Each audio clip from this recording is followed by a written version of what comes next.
All right, Mark, let's start with you before you get cold feet.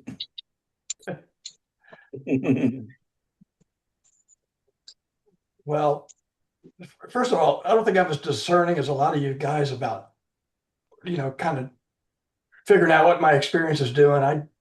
And then trying to express it, I have a bit of a harder time. S- um, so if anybody, everybody's probably been reading the thing this morning. I get into a, well, first of all, remember Tony, when we were talking a while back when we had our one-on-one, I was saying I was getting to that place where I would have that really neutral experience. I was calling it a vacuum because I didn't know because it was just like nothing in it.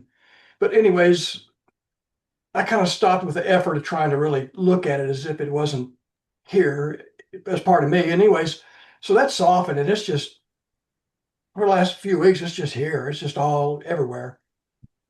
So and I can drop in a lot easier than I used to. I still can't stay there much longer though. And so what happens is I can get in there and it's like the sensations start coming and everything just feels really electric. I'm alive. It feels great. And it feels like it's starting to fade. And there's just something saying, don't go, stay here. It's like, tell the dog, stay, stay. And there he goes, right?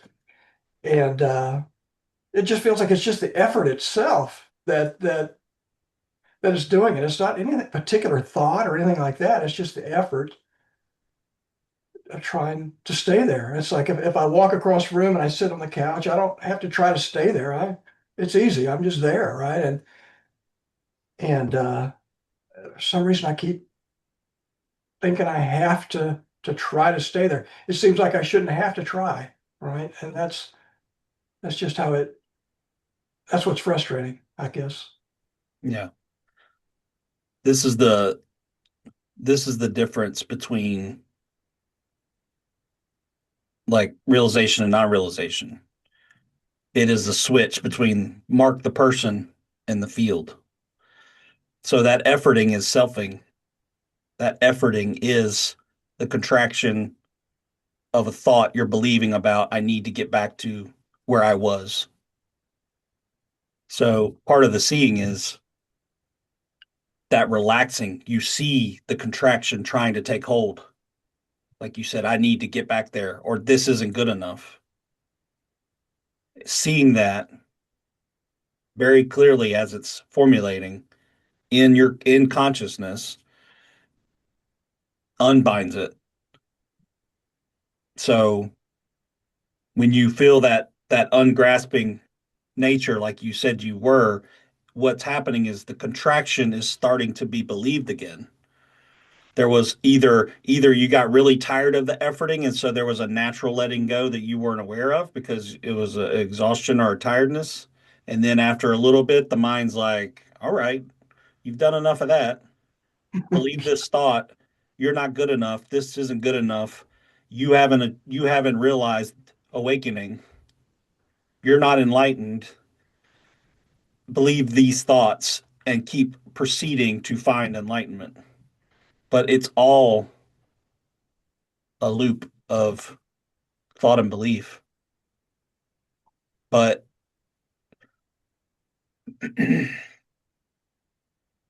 I was sitting yesterday in meditation, and uh, a lot of times, what I do now since I started this Zoom group is I sit. I have no expectation and there's nothing. I just sit resting. But there has been a little bit of a um, wanting to explain these things better. So I sit with an intention of maybe show me new ways to talk about this. And I had one yesterday that I'm going to make a video about. It was really cool. But um,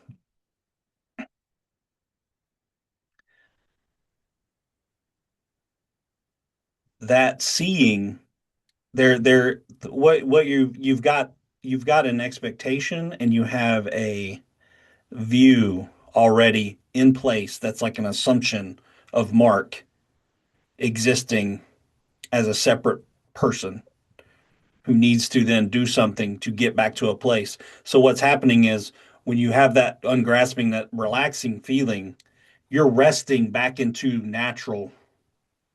naturally what you are. But why that's confusing is there still isn't a realization that you're not a separate self. So there is still a view operating that I am Mark, primary I thought I am Mark, operating from a separate self. So then the rest of the stuff, maybe like I said, you get tired of it or whatever happens, and there's an unbinding or uncontracting and a relaxation into this. And so then you feel like, oh, from the view of Mark, the separate idea, the separate primary I thought you're always operating from, or you think you are anyway, there's like, oh, I've been doing practices or I've done this and now there's a relaxation. But that's all a thought too, claiming the uncontraction or unbinding when really it's just natural ungrasping. It's natural conditions from either exhaustion or for whatever reason, just relaxation in the field itself. So it can feel like Mark did that because Mm. that primary thought is still, I believe I'm a separate self. And there's a world out there that is blah, blah, blah, blah, blah.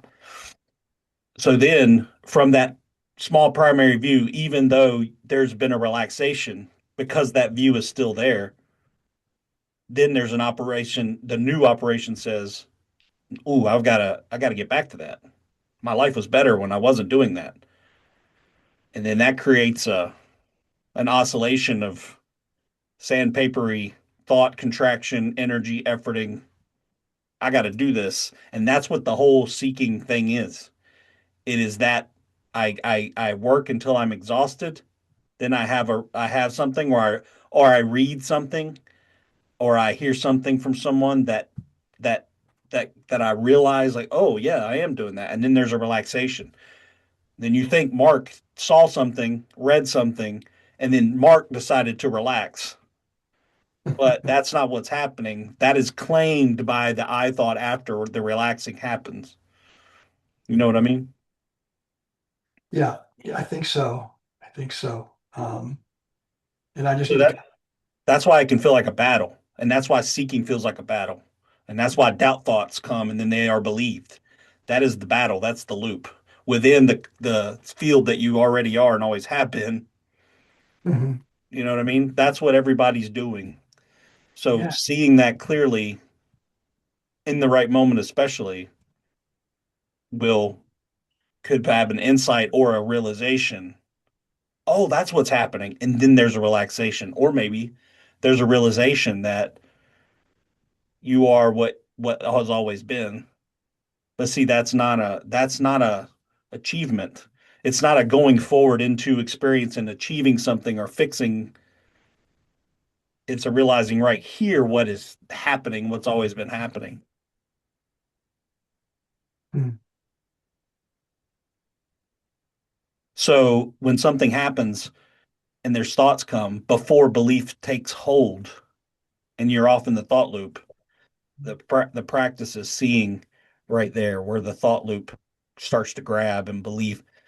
And then, that's how you deal with like uncomfortable experiences or whatever it is. And you can take on views that are helpful, that make you, that help you release, but it's not Mark doing that. It's just seeing. It's just a clear seeing, you know? Yeah, I think so. I'll have to look harder at that. And it's just a recent occurrence. And it's like, so, and I'm hearing everything you're saying because you've said it a lot. And so has Angelo. And it's like that there's this notion, that I think you and Angelo have always said, well, just stay right there, stay there. Angel There's said, no staying there. well, Right. You know what I mean? This is part of what I mean. And that's why Angelo says words are so hard to yeah, point with, because the moment anybody starts to talk about this, you're leaving the Tao to understand the Tao. That's why it's so paradoxical and a pain in the ass because the mind that whips up and says, "Yeah, I see that. I got to do something about it." That is the obstruction. Right, right. And even just me going, okay, just be be in this state or whatever it is, and don't try to be. Just drop the effort, right? And Yeah, so that's it's just very me. That's just me doing more of it, right? Me. yeah, it's extremely subtle. The beginning of the primary eye, the beginning of the claiming is extremely subtle, and that's why it can be hard to see because immediately when a teacher says something or somebody says something and you go, "Yeah, but," bam, it's right there. It's covering right back over and starting the process over again. Seeing the beginning of that formulation as it starts to grab is part of what, you wear it down over time. It's a matter of seeing through and dissolving that conditioning. But when the conditioning is reinforced with judgment against oneself or judgment against the world, you are playing right into the hands of the conditioning. You know what I mean? And that's why I made the video on judgment yesterday because it's like it's one of the most important ways that it grabs you. You try to see, you're like, I gotta try to see her. I gotta get in this moment. Whatever you said a minute ago, Angelo said this. It's like it's like that statement believed is the very mechanism that the primary eye starts with. So seeing, you know, like let's try something real fast. Don't look at me. Everybody can do this if they want to. Don't look at me. Look at to the side because I may be a little distracting. Just listen to what I'm saying and try to focus on just what you're seeing. Look at the form, shapes, and colors. Try not to do anything with sounds or thoughts. Just do your best to let all the other senses come and go and try to focus your attention on the seeing. So, looking at the form, shapes, and colors, now try to just relax that seeing a little bit, almost like your eyes like looking out, like they're relaxed, like almost they're floating in water while they look at the seeing, the form, shapes, and colors. So, looking out there, that's all there is. The five senses. And the one sense you're focusing on right now is form, shapes, and colors. They're being seen. So for a second, just do that and relax for, I'll just do like 20, 30 seconds. Everybody, just relax your eyeballs. No effort in seeing. Just let seeing be what it is.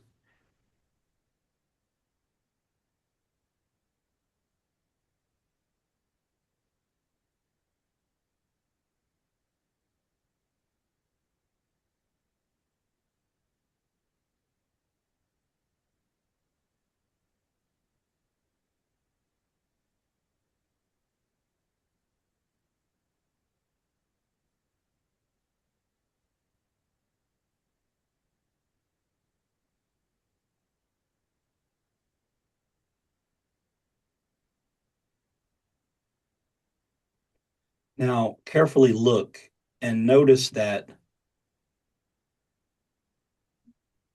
there's no actual separate self in that seeing anywhere. It's just the seeing, and any other sense is the same. But focusing on just the seeing,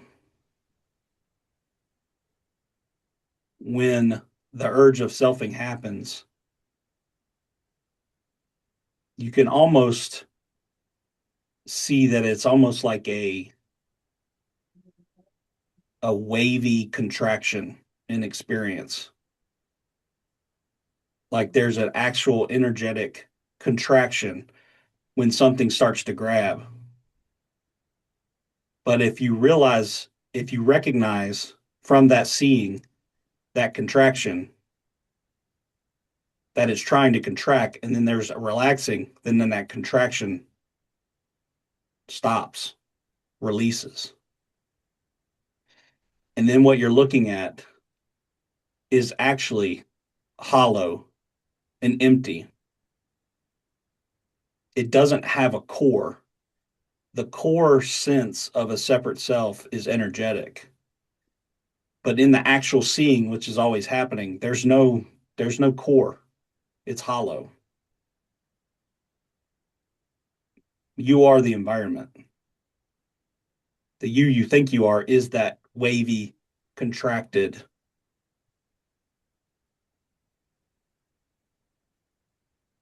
grabbiness.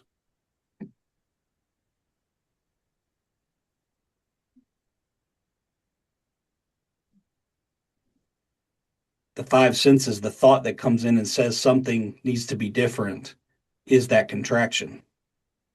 But the actual seeing, the actual feeling that you have from behind the eyes is energetic contraction.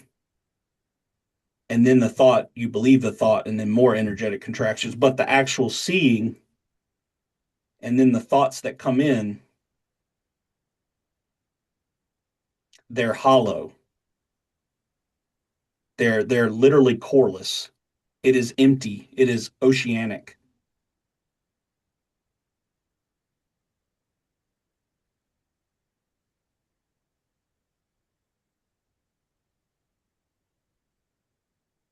Everything about it that feels personal, it's an impersonal happening of consciousness.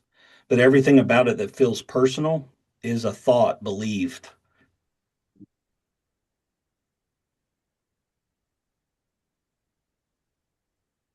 This is a very subtle feeling.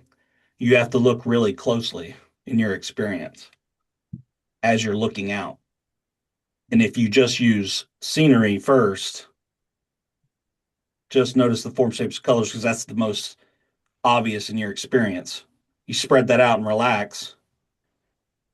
Then notice that any contraction, there's no mark there. Mark is a thought. Mark is a thought coming in, contracting because it's believed. But the actual experience is hollow. It's like the word that came to me yesterday in meditation was coreless. The selfing is a very subtle energetic contraction in the field, and it can be noticed and released. But there's no efforting that needs to make it do anything. It's just a noticing and then it releases. And then it tries to contract again. And then you notice it and release. The seeing notices it and releases. Hmm.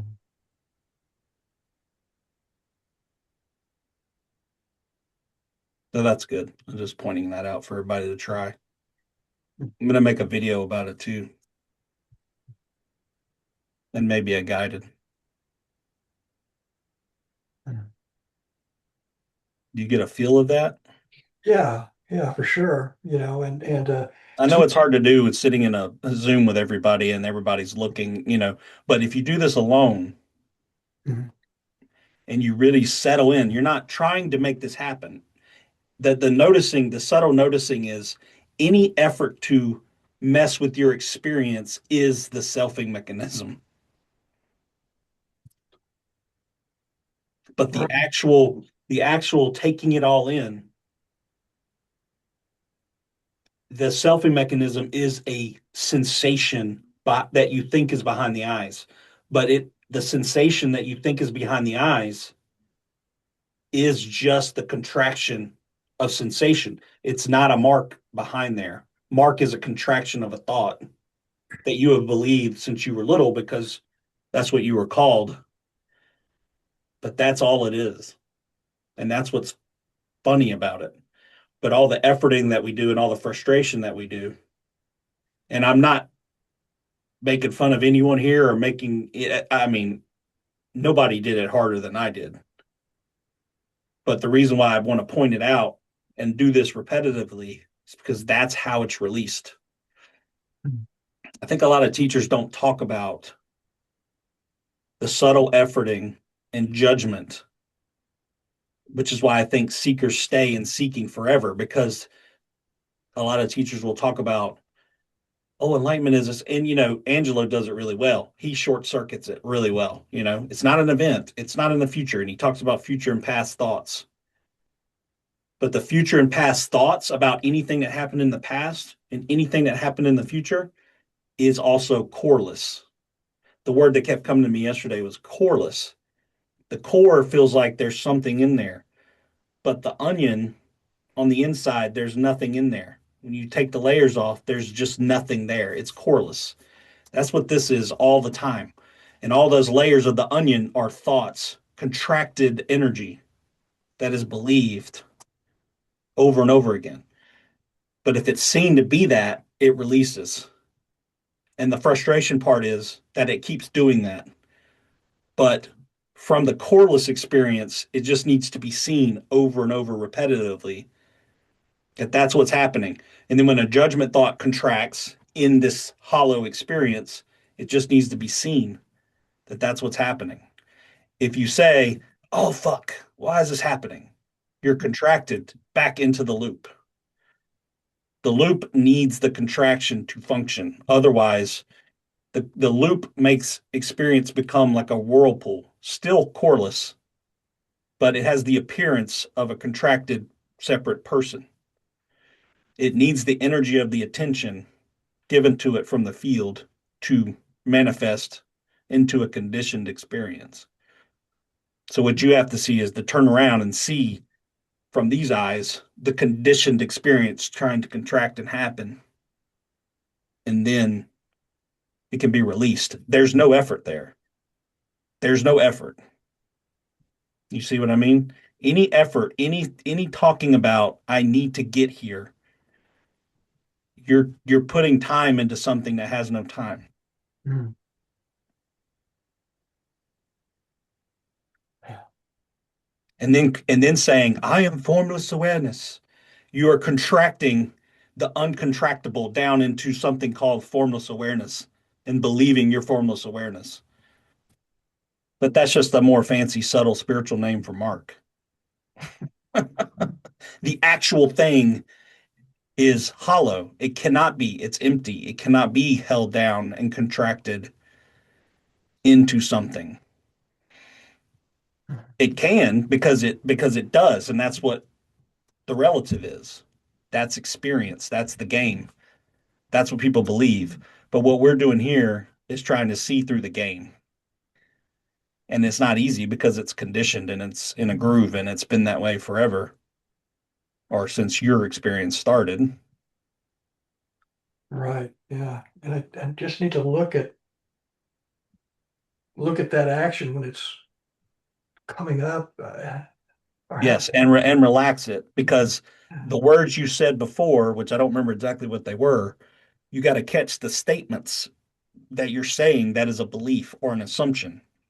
I don't remember what you said, but you said something very action oriented. You said Angelo, blah, blah, blah, blah, blah. Something about I need to get here. Tells you how to get here, something like that. Well, yeah, it's like, yeah, if you get there, just try to, just, say try, just stay there, and angels could do no more and all that, right? Yeah, And those are just words he has to use. But uh right. but the actual experience is there's nowhere to stay because there's no one who makes anything stay. What you are is the uncontracted, the unconditioned. So you don't make anything stay at all because you're the field itself. Mm, You just have to see the energetic contraction or the lenses or the filters or whatever you want to call it, the overlay happening over the coreless emptiness. mm. I think I get what you're saying, Tony. Yeah. It's very subtle and it's very funky. I know. It's frustrating. Hard to talk about. But see, this is the crux of it, and this is what I want to make so clear to everybody is that a few of the people that have left this group,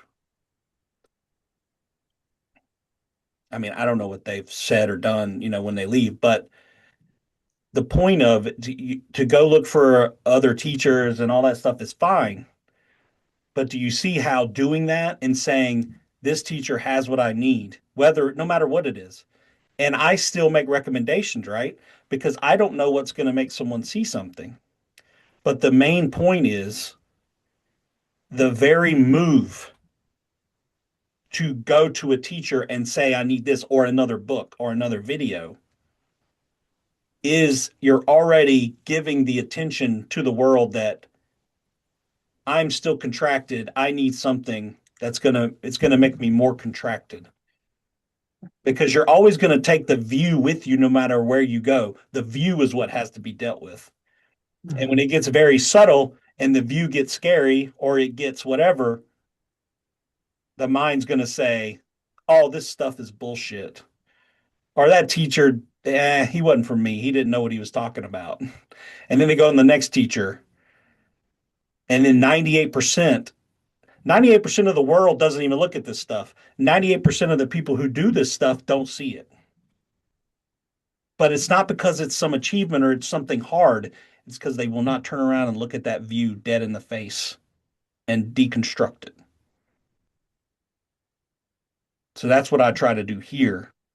And I try to be very direct and pointed because to me, I mean, I can say sweet things to you. I can sweet, loving awareness things to everybody. I don't want to do that because, and it's just my style. I mean, I know there's plenty of other styles, and they work sometimes. And I'm not in charge of this, but when I look at it, to me, the most heart-based thing I can do is not tell you you're loving awareness. It's to put your head in the guillotine so the reality can chop your head off instead of bullshitting for another 30 years, believing a thought, whether it's a judgment thought or a path thought. It's like you must turn around and see it. So, as something's formulating, like I need to get somewhere, you must see that thought as a get to, a time thought, an achievement thought. See it contracting in the unconditioned and drop it and let it drop. And letting it drop and seeing it for what it is, then there might be like, whoa, what's seeing that? What's always seeing all of this stuff that is not in the experience? And I know it's subtle and I know it's difficult. And that's why I keep doing that. And there's subtle deepenings for me too, big time around emptiness and dependent origination, all that stuff. Yeah. And I still get caught like all of you, but I can't believe it anymore. And that makes a huge difference because it only catches me for a minute as opposed to days or months like it used to catch me. And this is a little bit why it's a little funky with like I totally believe in circling and I totally believe in shadow work. I believe in all of that. But in some ways, that stuff is from the view of the primary I who needs to be healed. So then some radical non-dualists will say, there's nothing to do, there's no one there. So then you're bypassing. So you have to deal with the belief from the primary self with the shadow or whatever you believe about your past. But the past that happened to you with your dad or anything, and the future that will happen to you, that is also a contraction in this coreless emptiness experience that you are. So that's why on the unconditioned level, none of that matters. Nothing matters. But on the conditioned, contracted experience of belief of a separate self, it matters very much because as long as you believe it, you have to deal with it. And some people try to go, I don't believe it, or that's not true, or I am beyond all this, or I am formless awareness. But they're lying to themselves. You cannot short circuit relief. You can't bullshit reality from the viewpoint of a human. You must do the process and see whatever it takes. But that path is never in the future. It's never real. It is a path in time, in thought. And what's seen here directly deconstructs. And then it's like, well, If I'm the unconditioned or I'm the empty corelessness of everything, what is there to heal? But I'm not saying what is there to heal. There's nothing. I'm saying that can be where it leads, but it has to be dealt with. And if that's why circling and shadow work is important, because if you're super contracted with thoughts and you're super contracted with emotions and beliefs about the past or the future, they must be dealt with to have a relaxing or releasing into this what it already is. And that's what allows you to see. And that's why it's important.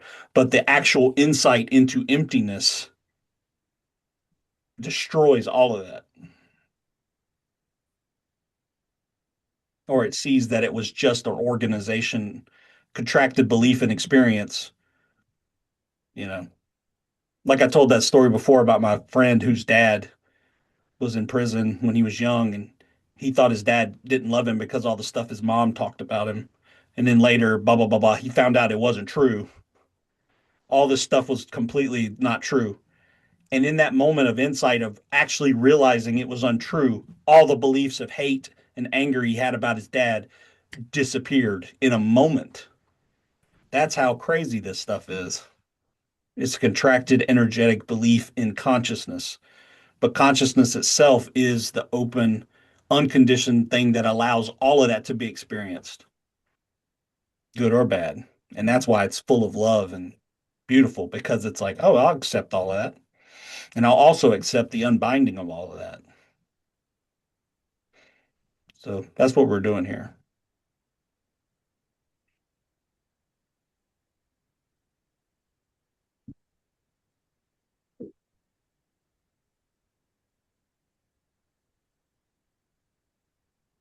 One of the Yeah. reasons why I can come across so intense is because, you know, until what, 46,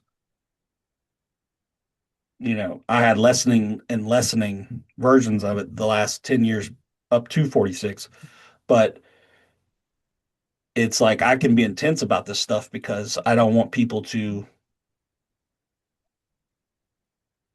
not see it, or the seeking was hard for me. So I don't want to make people wake up. I want to make people deconstruct the seeing and the beliefs, and the waking up is already there because it's always been there. There's nothing to wake up. It's just the belief there is something to wake up that needs to be seen through. So that's why I'm intense, and that's why I'm not so relaxed about it. And I'm not, maybe over time I'll relax, but as it's just happened to me in these last 3 years of the way it's been, Angelo's pretty relaxed all the time about it because he's been involved, he's been sunk into it for 20 some years. So I feel like I'm doing people a disservice if I'm not intense, because the mind can make you settle back into contraction, as you can tell, very quickly. So, yeah. Anything else for that? Well, thanks for that, Tony. It's just the effort. I just need to look at what's causing the effort, the mechanism and all that. And I'm just not looking at that. We're just trying to go stay, just, to stay, the effort itself. And so that gives me something to look at. I Yeah. appreciate When you notice the stay part, notice the contraction of the word stay. it. Yeah. Yeah. Notice the belief there. Notice I got to stay in what? Yeah. Yeah. I feel that. And that's why I'm saying it's just the effort itself Yeah. but I'm not looking at the whole mechanism, it seems. Yeah.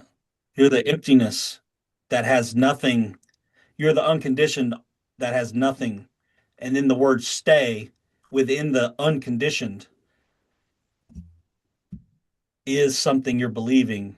And then the conditioned contracts down around that, or appears to. And it's believed, I got to get somewhere. I'm going to do a bunch of stuff and get somewhere, and then go, oh, there's nowhere to get. It was just a belief in a contracted state. Yeah. Yeah. I know it's subtle and it's difficult, and it's But the seeing of when that starts to happen, the seeing of that is how you deconstruct it. Any more effort into reading another book or finding another this or that, it's fine. You do it until you do it as much as you have to until you don't need to anymore. But the crux of it is that is a contraction in what you already are. And I had to beat my head against the wall to see it. I had to do every possible thing to try to understand that I didn't have to do it at all, you know?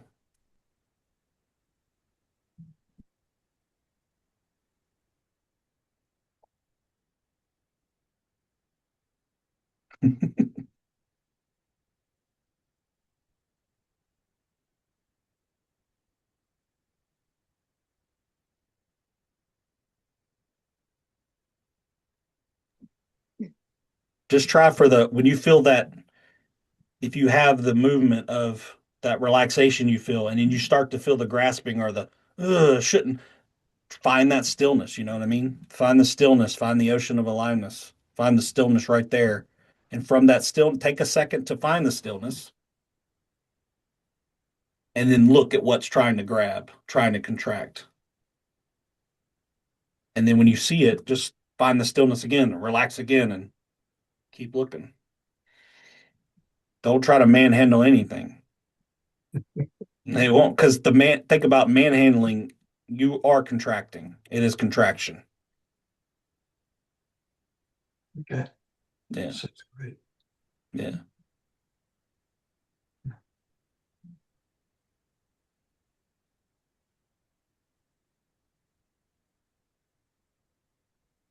Okay. Well, thanks, Tony. I appreciate that.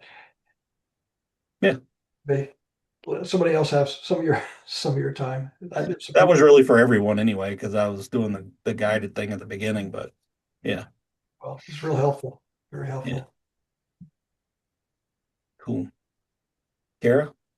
Yes. Hi, morning. No, that was like really, really helpful for me too, because yeah, like the practice I've been doing a lot lately is I've been doing a lot of Angelo's like non-duality playlist where you're looking right into the visual field and the Yeah. sounds, and it is really neat. And yeah, it's cool. Um, but what I'm kind of exploring as well, kind of like what Annie put in the chat, is the center. Like, where is the center?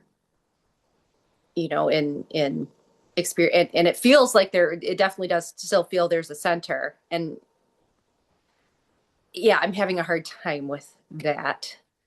Um, and I know this is something in my. I recognize my mind trying to, trying to understand it, and that's relaxed some.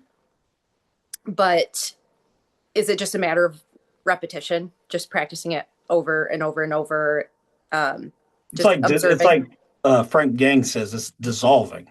Okay. It's dissolving itself, but the person takes it as Kara's got to dissolve something. Yeah. But from that's why I always talk about clear seeing, because clear seeing doesn't allow for the person to do anything. It's just seeing. Mm-hmm. And yeah, it's like for you, I know doubt thoughts has been a big deal. Mm-hmm. So when you're looking, like if you're doing practice or whatever, you're just sitting around waiting. You could do it in the grocery line. You know what I mean? It's Mm-hmm. just like notice that whatever's happening is, especially if you're practicing and the doubt thoughts come up, or you feel that quick oscillation of doubt where you can feel like I got to do something, and you feel the emotional energy come up. It's like that's all happening in this field. It's like the center yesterday when I was sitting in meditation, it was centerless completely. Like there was just nothing going on. Like I was barely even aware that I had a body at all, that there was any body here. And it was just centerless. And that's what I was just noticing. I wasn't trying to do anything. And I was just noticing the things that try to contract. And I noticed that it was it was all energetic. That selfing contraction is energetic and it's almost wavy, like in the field itself. It's not something you see with your eyes, though. It's not like you see waviness. It is the sensation. The sense of self is a wavy, like, ooh, like what's going on? Trying to, it's sensations, like it's like a waviness. But if you actually look like what I did at the beginning and you practice that on your own, and I will do a guided for it, I'll probably do like an explanation video and to do a part two and to do a guided. But that waviness is how I would describe it. And I described this to Angela a long time ago, and he said, "Yeah, it is like that." But I was talking about something else, and now I think he thinks I was talking about that, but I wasn't there yet. I think I just happened to say the right words. But it is the way he talks about when he calls the thought filters, right? When you're ungrasping and you're everything, you're like, see, like right now I look and the form shapes colors the computer when it's centerless, this computer is not my computer. It's not. It's just consciousness. It's just the form, shapes, and colors of experience. And there's no distance because that contraction is the center is a contraction. It's not a person. The bundle of things behind your eyes is just a bundle of sensations, contracted energy. So when you have a doubt thought come up in experience, when when there when there's no grasping and it's centerless, like I said, the centerlessness is empty, right? Because if it's centerless, how can there be a here and now? How can there be something to refer back to? How can there be all of those things about get to, come back to, dissolve back into presence, step into this? That stuff has no meaning because centerlessness, just consciousness, there's nothing to grab. There's nothing there for it to grab. It is an empty, coreless experience. So when doubt thought comes up and says, "Oh man, I really need to, I'm not getting this." Let's just say, "I'm not getting this." That speaking is a sound coming out of, it's a voice, it's a sound, and then the contractional energy in this experience, in the seeing, it is, you can't see it, but you can sense it. You can feel the energetic tension of the contraction, right? Mhm. So seeing that clearly, you'll see in direct experience, you'll see it relax. It's almost like, I mean, you can almost see it. It's almost like a haze of wiggly contraction that, and then when you relax, this can become very vivid, forward. The grasping, the efforting makes it two things. The You know, relaxing lets it fall right into you. that's super accurate. Yeah, because it's been the doubt thoughts have actually been a little bit, I wouldn't say that they're not there, but it's clear that's what they are, and it's more, The it's clear, not as okay, sticky. It's not. the, okay, right. So the clarity you're having about the doubt thoughts, it feels like a literal dissolving of the onion. Yeah. So you're dissolving the energetic contraction around the doubt thoughts. Yeah. You It's don't like seeing believe for what them. they are. You Yeah. don't believe them like you did before. Hmm. There still may be some pull and some Hmm. grab, but if you don't judge yourself for that, Hmm. you don't go, "Damn it, Carrie, you're da, da, Hmm. da." It's because you see how now you're compacting it back into a solid entity that it's not. Yes. Your beliefs and labels, that your attention, it's like a mix of a cake. All of those three things are contracting energetic sensations down into something, into the relative you feel is real. Hmm.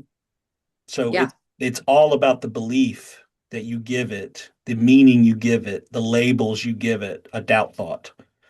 You know what I mean? Hmm. It's like a cake with all the ingredients and then the label doubt is on top of it. Boop. And then it feels solid. You unravel, you dissolve it. It's like it's like you're shredding cheese. but you're shredding energetic contraction with seeing. So you've been doing Yeah, that, it's and then been better. now it's less. So Mhm. this is why I talk about when it starts to come back, when it starts to grab, don't put the ingredients in the cake. Let it dissolve. Don't judge because you feel like we have to judge. We have to. Otherwise, the experience will fall apart, right? Mhm. But when you dissolve all this, every sound, every thought, every smell, every touch, every taste in this emptiness experience is doing its thing for itself. And it always was. It was the belief and the contraction that created this idea of solidity that isn't really there. But energetically, it feels solid because you believe it. So you have to cheese grate it until, and as you do that, like I said, that's what I talk about the footholds. As you do that, you start to see, oh, this can be more relaxing. I Mhm. don't have to grab so hard onto this and do something about it. Yes. I don't have to believe it. Yeah. And that's what I always say about the mind convincing itself because you're the field. The mind is what the algorithm is what's convincing itself that it's not true now because it convinced itself it was true before by believing thoughts. So the seeing is all the power. The attention is the power. The attention's going into this stuff, you know. Hmm. The attention moves by itself. You don't have to do anything but see that happening, and then your algorithm adjusts on its own. It says, that's not skillful. That's suffering. Judgment causes suffering. I'm going to stop doing that. And it stops. It lessens at least, or at least you catch it as it's happening. Yeah. Before you weren't catching it. You were like, ah, damn it. Blah, blah. And then 20, 30 minutes later, an hour later, after you've been through an emotional, energetic turmoil, you're like, oh, maybe I shouldn't judge myself so harshly. But if you Right. see it happening as it's happening, that energetic tornado doesn't even get a chance. That's what reactivity is. That's Fetter's 4 and 5. It doesn't get a chance to grab hold and take you off into hell for 3 hours until you come back. You think you come back to presence and realize, oh, you think that's solidified experience, but it's just a mental loop that being believed. So is the whole path. You don't Yes. have to do anything. You don't have to wake up. You are awake. You just have to see the contractions that are blocking it. Yeah. Yeah. That's becoming a lot clearer. It's interesting. It's interesting how this whole thing over the past year is just like this kind of gradual fading. It's like, yeah, it's weird. It's weird. That's weird. Let it be weird. Let it Yeah. be a mystery. Nothing to figure out. Yeah. As It's long as cool. you're seeing it clearly, let it figure out itself. Yep. And it's more of, yeah, over the past few weeks too. It's like, I heard you say multiple times, and like with the drawing the line in the sand, like I'm not gonna, you know, I'm not gonna let my mind, I initially I said, yeah, I'm gonna do that, and it didn't really click. And then it's like over the past, I'm like, oh yeah, my mind is not gonna freaking get this at all. So just let it go. But So see, like I was telling Mark, saying draw a line in the sand for me is tricky because Kara's not drawing a line in the sand. yeah. It's just seeing. It's just the power of curiosity and the power of earnestness and really it's like an intention. It's like the unconditioned putting intention into the algorithm. And that's all it has to do. If it's real, if there's ulterior motives of thoughts believed, like I need to become an all powerful God who's transcended reality, then you got some problems. You know what I mean? But you don't have to do that. Drawing a line in sand is seeing with earnestness and intention the processes that make up my this algorithm. Yeah. There's no effort. If you're emptiness, how can you even make effort? All you can do is see. And then the things that you have created will create and uncreate and unbind themselves. And you see how the judgment or the doubt thoughts that you believe, you're giving the glue, you're gluing back the binding solidified, you're solidifying it again because you're that powerful, but not as Kara, but you're that powerful with your seeing, reality is that powerful. How the hell does it make all this stuff up? You know what I mean? How do we have like wars and 1 million people sitting down to meditate for world peace at the same time? Because it allows for all of that. Like, what a gift. And it can be skillful or unskillful. It's a giant mix of both. And like your perception of the world is what you get back. If you believe people are evil and dumb and da da da da da, you're going to meet them because that's the kind of world you're believing in. If you have a victim mentality about the world, you're going to be helpless. You're going to feel like I was, so separate from reality and wondering why God was kicking my ass all the time when I was so earnest about it, because I really truly was. And that was what was frustrating. I really wanted to know and I really wanted to surrender. But I believed in separation and I believed the world was against me. And those thoughts made the world against me in that way. Not really. So your doubt about a path that needs to be transcended is making your life a living hell trying to transcend something. There's nothing to transcend. It's acceptance. And then your life could get immensely better, but not because you get what you want. It's because you don't care what you love what you got. And then when you die, you're like, yeah, okay, that's what happens.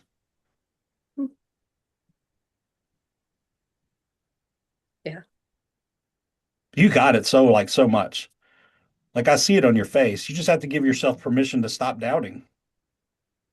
It's definitely gotten better, and this, yeah, working with you and the Zoom group and the Telegram, it's been really helpful. So much appreciation. Yeah, I try like my intensity comes from a big time loving kindness because I see like it breaks my heart when people don't participate. Not because I want something out of it. It's because I know that if they did it and really dug in, this stuff can unravel very fast. Maybe not 3 days, but maybe a year or two. But I mean, shit, we have all at least been in 20 to 70 years in this group of the conditioning. Judging it to be disappeared in a day is what's keeping it going. But if someone could literally go, oh yeah, and really see that, it could unravel in a day. But it's like I'm not in charge of that, and neither is anyone else, but the seeing is. So that's why I know I'm probably a pain in the ass when I harp on people about participating, but it's because I know that once you put it out there and really do it as you have done, that you can see, and it'll be hard and there'll be thoughts and it'll grab you. It's okay. It's been grabbing you. Let it grab you, but then just see what it's doing. Don't fight it. I fought it. I fought like hell for 20 years. Like that's like awake, like Angelo says a lot in his videos. He's like, if you fight the process, it's going to be hell. And I did. And it was hell. It was like insanely. And I don't want people to do that. So that's what I try to do. Thank you. So how has your experience been since the circling? Well, it was really intense initially. Like I talked to you before, going, and yeah, I was really, really, really like wrapped up in my mind. And then yeah, I mean I want to say that circling did something, but if it did, it's below the level of my mind. Like Yeah, oh yeah, I don't care about circling. I yeah, just want to know how you've been since then I've been because I I've haven't asked you directly I about what it's been like. it's it's what once things settle down, I've been able just to see my mind a little bit for what it is more clearly, and I feel like I can definitely, yeah, I don't even know how to explain it, to be honest with you. I don't know. It's, yeah, it's just calmer, and it's like just seeing stuff for what it is, I guess, in a way. I don't know. Yeah. Yeah. And it is cool. It is cool trying to do more of the, yes, the just basically just the sitting in presence, and it's and the bird on the wire, like it's just easier. It's just easier just to watch things and watch the senses and just be cool with what's happening and watch what's happening. And And you see how I put a video out like the bird on a wire practice, and you practice it, and you're sitting there, and you maybe you get to a good concentrated place. You relax and then you allow, and then the stuff comes and you let it go. Do you see how that's all like, I mean, in a way, it's bullshit. It's fine because it's relative suggestions about practice, but in actual experience, it's just a method for seeing what's already there. right, it's just Right. that's just what's happening. That's just what's already happening when your mind isn't just taking over. And it's funny, it's like almost like you go into autopilot and just do your regular things during the day, but the bird on, yeah, that's just what's already happening. I was talking to Angela about this once too, not long ago, and I said something to him about it. He said, yeah, about sometimes I'm like making a video or I'm getting, it's like, what the hell am I doing? Like, what am I doing this for? Because it can feel from the perspective, like, it's like, this doesn't need to be done. This is all in relative, like, blah, blah, blah, blah, blah. It's done to try to help the mind see that, but there's also an aspect of like, this is the unconditioned contracting to itself to practice to see itself. Yeah. It's kind of hilarious in a way. That's a cosmic joke of like, it's like I see y'all like, you've seen those funny videos on Instagram where somebody puts on goggles in their living room and they fucking run into the TV and shit because they're not paying attention or they're fighting something. They're already in the living room. They put the goggles on and they're swinging at monsters in the living room and they break their television because they've forgotten that they're in the living room and they think they're in a game of fighting monsters, and so they swing and blah blah blah blah blah. But from the person who doesn't have the mask on, they're already in the living room. Well, what's interesting to me is like, when you watch those videos of people like saying there's nothing to do, you can't do this, that but you can get a little bit better control of your mind seeing what's happening, well then would it have happened? That's the paradox. The path is all happening in your mind, But but something's got to jerk you into seeing you that. have to deal with the mind. So when So they then there say is something when to do. when the radical non-dualists say there's nothing to do, there's no one here, and they say like, oh, just see that. It's like they want you to skip, and if it can happen, fine. But 99% of the people, it doesn't happen. And to be honest, 99% of the people who make those videos are talking from belief and not realization, not recognition. They're parroting Tony Parsons or somebody, and they're like, "Oh yes, yes, dude." And it's like it can be really harmful because it can cause people to bypass the shadow work. The solidity that appears to be there needs to be dealt with because it's believed in. You know what I mean? Right. Because how could somebody that is like fully mind identified hear that and that be helpful to them? There's no way. I don't Yeah. understand it. If you're in the corner, you see a snake on the floor, you got to deal with it. And then you deal with it and you realize it's just a rope. You're like, oh, it's just a rope. But if you believe it's a snake, you got to deal with it. You got to do whatever you got to do. Look at it real closely. Then you see it's just a rope. But you can't just see it's just a rope if you believe it's a snake. Because what if it is a snake? You have to investigate. Yeah. But so when some like Zen masters will say, just do this, just see, it's like they're trying to rattle the mind into realizing that it's a belief that can be let go of right then and there. But most time you can't, which is why there's practices. You know what I mean? Meditation and inquiry. It's like it's all allowing you to relax your algorithm to see what's already the case, but it doesn't make you see. You can't meditate and transcend. You can't meditate to get something, or you're just caught in it the whole time. And you'll meditate for the rest of your life from the person's point of view who's trying to get something. Then that carrot is always out in front of you that you have to follow. Mhm. Yeah. Yeah. It's tricky and it's subtle and it's paradoxical, and that's what's a pain in the ass about it. But it's also absolutely brilliant and perfect setup in consciousness to play the game, right?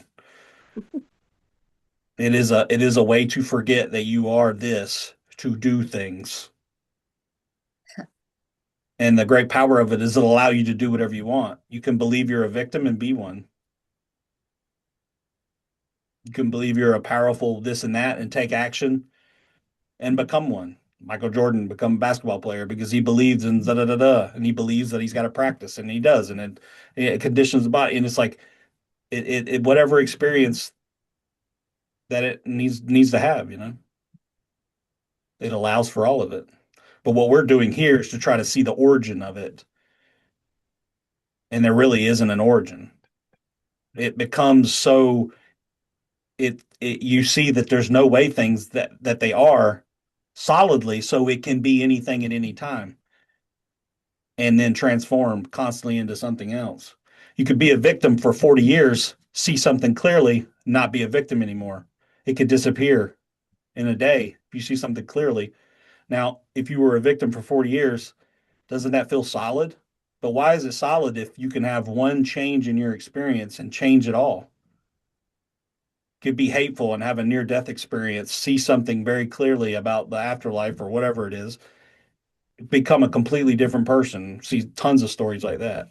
Or have a car wreck and almost die and change, become much more loving to your family. You know what I mean? It's like it's not solid. It just appears to be because of belief.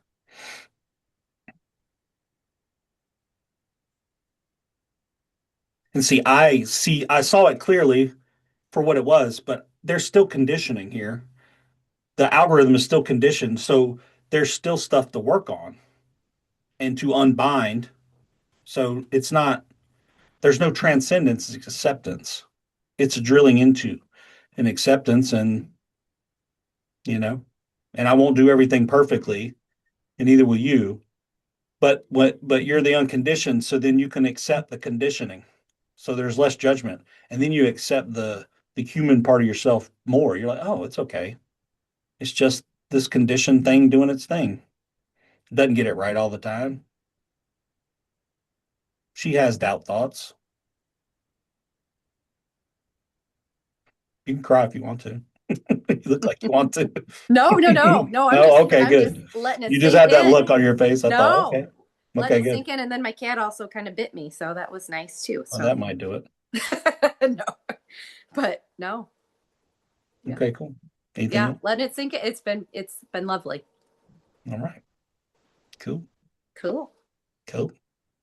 All right, Nathan. Hello, Hey. hello. Um, First, I just want to say those videos of people diving into their TVs wearing the VR glasses, I have been that person. Um, I always saw those videos and thought it was so ridiculous. And then my little stepbrother got the Oculus glasses or whatever, and I tried it outside, and it was one of these things where like you're like walking out on a plank on top of a skyscraper, and then you Oh have to yeah. jump. And I Yeah, I've literally seen that. dove into the ground because I just didn't like I I literally thought I was just like stepping forward and I dove into the ground like smacked my face. So just wanted to share No, no more that. proof of like the appearance. The appearance you have the appearance is just form, shapes, and colors in the Oculus, right? But the Hmm. overlay that you put on it of I'm on a building, blah blah blah blah blah, I could fall off, and you're in the living Hmm. room. That overlay you believed about the experience Right. that you saw made you do things that obviously didn't make sense in reality Yeah. because you weren't on a building. That's Yeah. how powerful the mind is and how Yeah. it can fool us and stuff. I know I never thought I would be that person. And then You remember yeah. it? I don't know if you read Angelo's book. Yeah. He's got a whole chapter about the VR goggles, a VR goggle Yeah, I don't somewhere remember that. near the beginning of the book, the first half of the book, he's got a whole chapter Oh, and he talks about wearing VR goggles over experience. oh, okay. I vaguely remember that. Yeah, Yeah. Well, something you said earlier really struck me. You just mentioned a story about someone who like found out things about their father weren't true, like something yeah, about prison or something, and he like automatically you just stop believing those things because you literally know they're not true. That just really struck me because that it's the same here. Like it's the same with all the other beliefs that we have. Like with the snake analogy, it's so simple that as soon as you see that it's a rope clearly enough, why would you keep being afraid? Why would you keep reacting to it as a snake? And well, it's it's like so if you simple. go ahead, go ahead. It's so simple, but it you putting it that way made me just really struck me, I guess. Hmm. It's like if you have a girlfriend and you've been going out for 2 years and your thoughts of your algorithms are intertwined and you think she's the greatest person and she's Hmm. very sweet and says all these sweet things to you, blah blah blah blah blah, and you're like, I'm in love with her, I'm gonna get married, and she's so wonderful, and then you find out she's having sex with your best friend one day, and then Yeah, and it just just like that. Yeah, drops. You're like, oh, yeah, we're done, and of course you're hurt, but all those beliefs you had were shattered about the experience yeah, because you believed it was one way and not, and it wasn't, because there was, she wasn't doing that. And then there's all of a sudden like, oh, there's no love here in that way anymore. yeah, It's just gone. You know, yeah, yeah. how was it able Totally. to be gone in one moment, but 2 years worth of, you know, it's the intertwining of Hmm. thoughts that were believed about the person that was instantly seen to not be true. So it was dropped. Right. Yeah, Yeah. yeah. What I was gonna talk about some of the other things we were discussing earlier. Um, Mostly the visual field. I hadn't spent as much time in the past working with the visual field. I feel like I've mostly worked with sensations and sounds, I guess. Um, but ever since you sent that recording, I think it was the first day I was in the Telegram group. It was like a week and a half ago, and it was Mhm. about like we talked about it in the one-on-one too, about like putting all your attention in the visual field, and that has really really made a difference for me. I think one in just simplifying, quieting that voice, being like, "What do you like? You have to find the right practice in this moment. Like, what do I do? What do I need to like? What am I? Where do I put my attention? Like, what question do I ask? Like that kind of like constant sort of contraction into trying to do something. It's so obvious to just relax into the seeing. It's so it's so unmistakable.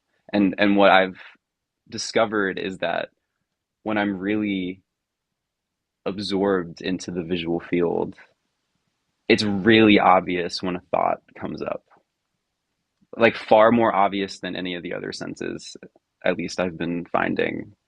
Mhm. Because my attention could because it's just really obvious to like be fully absorbed in the visual field and then suddenly, like the attention like literally goes, the energy literally goes backwards into something. And so I really understand what you were saying just with that simple practice of just like almost pushing it forward. And then it really that sort of contextualizes, I guess, thought Mhm. in a way that just has become really obvious, even with the really subtle thoughts that I think I usually don't see when I'm like looking for them or I'm like, really taking to heart the like, move toward thought or I'm trying to like do 10 things at once and find the right thing. And it's funny how it becomes really simple when you're just seeing, when Well, you're if you're just doing seeing. 10 things at once, what are you doing? You're contracting into thought. because you're Right. trying to solve it. You're trying to solve 10 things. Da, da, da, da, da, da. But even just relaxing your aperture attention wider Hmm. and letting that be a practice, even you can see, like you said, the thoughts will show up and become obvious, very obvious. But you're seeing them come and go. You're not in them. You're not riding Hmm. on them like a surfboard, like a wave. You're Right. you're back and you're seeing the waves. So the thoughts are coming in on the wave like a surfboard, like, shh, oh, there's one, and it disappears. It doesn't have you because Right. your When attention is it's spread. yeah, and they're just the same as any other of the stuff that's coming up. They're just this like They're the equalized to the other yeah, aggregates. Yeah. yeah, A sound and a thought are the same thing. yeah, No yeah, creator appearing for them by themselves and leaving for them by themselves. right. Yeah. Yeah. Yeah, I think one other thing about that that I've been noticing is specifically with seeing, it feels like it's so direct to just see, especially when I'm relaxing into it and it's just there. Yeah, I can't, my mind can't even do anything with it because you just open your eyes and you're just, It and didn't you're just require seeing. any person to create it. Right. What I've been noticing with sounds now more so is it feels like it feels like there's like a delay of like hearing the sound and then my mind has to process it or something. Like my mind like makes it into something instantly. And the same with sensations of like if I'm just like allowing my attention to sort of go where it may and I feel a sensation. You know, there's like a subtle visual cue. Like if it's like a sensation on my knee, like my mind will create okay, yes, you're feeling on your knee and this is what it looks like and here's The where you know, sensation always comes first. Yeah. right. But and then it feels like there's like it's like boom Hmm. and there's I'm really seeing the filter Yeah. through which the senses are Yeah. So arising. you have like a sound, and then you Hmm. go bird, and it's a bird outside my house. It's a robin. Blah blah blah. Hmm. It's at my house in my yard. Blah blah blah. Well, that's what happens with thought. Thought just Hmm. appears, and then another thought comes in and says Nathan's thought, or it says Hmm. I need to do something about that, Hmm. which is just another thought appearing. So the thoughts themselves are associative, and they're grabby and they're reflective, and they feel like Hmm. the primary eye always arises with the thoughts as another thought to claim whatever the thought is. It happens Hmm. almost instantaneously. Hmm. But seeing that clearly over and over, like I said with Kara, starts to relax the Hmm. mechanism of the need to do something, to make something of it. And that relaxing is very relaxing. And there's non-grasping. Yeah. You open up more to experience. And when you can get thoughts, when you can see thoughts more for what they are, that's what a first awakening is. And then non-dual is going deeper into the sensations and collapsing time and space, Hmm. distance and stuff, you know. Hmm. Hmm. And then Yeah. Anata is disappearing centerlessly, where it's realized there's absolutely no one making this experience happen. No God, no person, just the conditions, tendencies rolling on. Like when I talk about the algorithm, sometimes I make it seem like the field and the algorithm are separate because I'm trying to talk Mm. about it, but they're really not. It's one Right. consciousness rolling on into different things based on what's seen. The mind identification is um, determinism. Clear seeing is free Mm. will. And not it's not chosen by a person. It's seen really clearly from reality, and then it changes skillfully Mm. based on what's seen. Mm. That's what like self inquiry. That's what inquiry is like seeing the suffering that's being created by the algorithm clear enough that it realizes what it's doing and goes, "That's suffering. That's not skillful. That Mm. sucks," and then dropping it. Mm. You know, beating yourself up in your mind because you failed a test. and it lasts for days and days and days. But if you catch the thoughts at the beginning, it's like you don't have to suffer. The algorithm can change in that moment. Mm, And that's what we're kind of doing here all the time. mhm. Yeah. Yeah. We get impatient and we go, "Oh, I'm not seeing this fast enough," believing a thought about the path. The path is just Mhm. like that girl.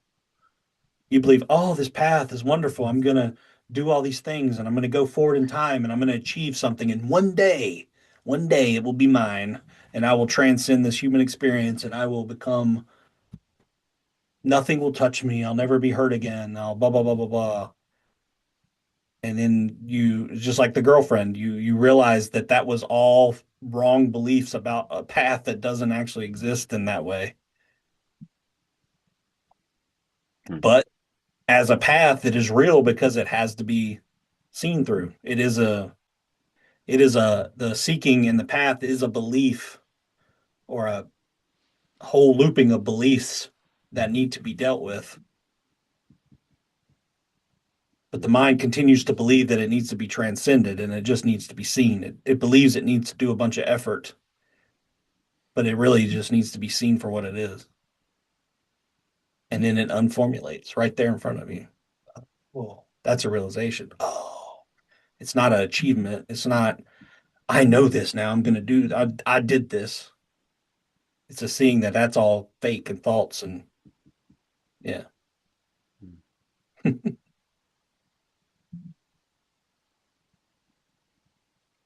Yeah. Yeah. It's so important in the process of looking at this stuff to see the judgments for what they are and to see the grabby contractions and then relaxing. Mm. Judging the path or judging yourself about anything, not just the path, about your job, about anything, is only going to contract and solidify that in any relationship with yourself, with life, with a job. If you continue to believe your partner's doing all these things, then that will contract you into further reactivity with them as opposed to stillness. And then, they have their own thing going on, their own beliefs. And if two partners can really work on something together and be on the same page, then you can get a whole lot done, a lot of presence, a lot of open communication. If one isn't, it's gonna be really hard. It's gonna be really hard. But some people don't need this stuff. They just have a natural tendency to not grasp or to be relaxed or, Yeah. you know. Yeah, for sure. I mean, Christian people all the time will say if they're not too dogmatic, they'll be like, "I give it to God. I give it to God. Mm. His will be done." That's a grasp. That's ungrasping. Yeah, yeah, yeah, It for doesn't sure. matter. The path doesn't have to be Zen, or it could be anything. Yeah. It could be fully washing your car in presence, not Yeah. grasping. Yeah, I find that with my mom a lot. I see the surrender in her Catholicism. Well, And women can do it a just lot easier too. yeah. Not always, but I mean, they have a natural nurture, compassion, feminine, energetic, stance of they're more loving than we are a lot of times. Mm. They're more open to, they have the natural, well, of course, anything can contract them into just as a general energetic thing. Yeah.